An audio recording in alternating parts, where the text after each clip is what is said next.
जब जब आपको स्तुति और इन सब की आसक्तियाँ होने लग गई ना, तो ये हो जाएगा कि यदि आपको प्रशंसा नहीं मिली, स्वीकृति नहीं मिली, तो आपका मोटिवेशन ख़त्म हो जाएगा। इसलिए आपको कभी भी ये भी समझ के रखिए कि आप जो कह रहे हो या जो बता रहे हो वो सबको पसंद आने नहीं वाला।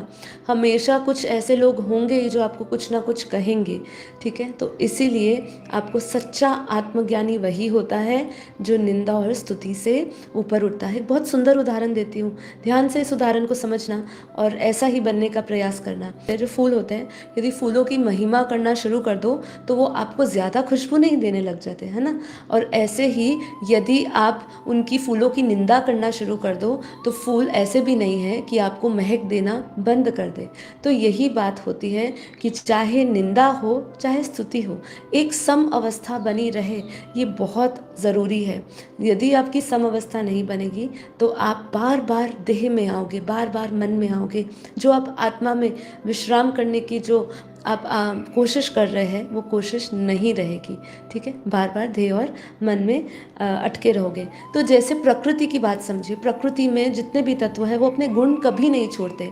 अगर आप सूर्य को समझो, सूर्य का कोई भी उसकी पूजा करे या कोई भी उस पर पत्थर फेंके, क्या वो प्रकाश देना बंद करता है? नहीं करता है ना, वो अपने मूल गुण को नहीं भूलता है। ऐसे ही होता क्या है, हम अपने जब जब मूल गुणों को भूल जाते हैं तभी हम स्तुति और निंदा में फंसते हैं। जब जब आप ऐसे हो, जब भी आपके अंदर ऐसे भाव आए, है ना, जब भी, इसलिए क्या है, निंदा हो या प्रशंसा हो, निंदा हो या प्रशंसा, दोनों को परमात्मा को समर्पित करने का भाव अपने अंदर लाओ। जो भी है वो प्रसाद है, चाहे वो निंदा है चाहे वो आपका प्रशंसा कर रहा है, दोनों को समर्पण भाव से करिए, समर्पण में विलीन करिए परमात्मा में, जिससे कि आपके भीतर वो मैं ना उठे।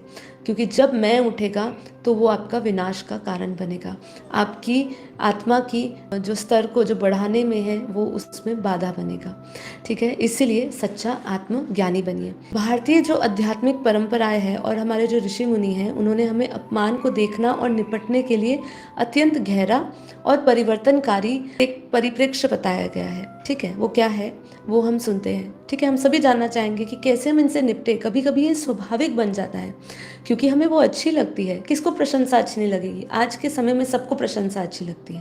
पर ये होना चाहिए कि अगर आप प्रशंसा को अपना मानते हो कि ये मेरी तारीफ हो रही है, जो देने वाला है उसको अगर आप समर्पण कर देते हो तो मुक्त रहते हो।